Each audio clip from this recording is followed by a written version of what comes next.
Untuk untuk mantan wakil wali kota Ambon pada Ketua PSI dapat menandatangani surat-surat yang berkaitan pada saat masa jabatan beliau itu sudah sampai Kemendagri, kemudian ke Menteri Menpan untuk seluruh investigasi.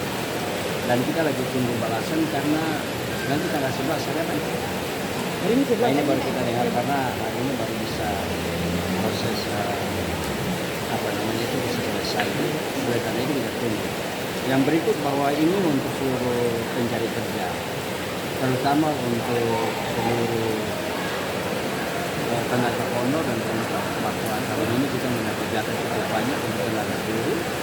Kurang lebih ada 940 orang untuk diangkat sebagai pegawai tetap. Dan apa yang dikerjakan oleh para kemarin kita masih validasi dalam rangka mendapatkan data yang sebenarnya tentang benar atau tidak seseorang itu honor atau tidak pada sekolah-sekolah tertentu atau pada instansi tertentu yang berada dalam bentuk.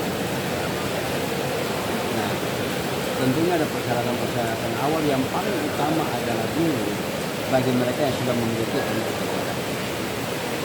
Oleh karena itu validasi kita coba mengarah ke situ yang sudah mendapat dari jumlah keseluruhan tenaga honor pada sekolah itu berapa yang sudah NUPTK dan berapa belum kita lagi validasi. Mudah-mudahan dalam minggu ini semua bisa selesai untuk kepentingan kita bersama. Terima kasih sudah nonton. Jangan lupa like, subscribe, dan share ya.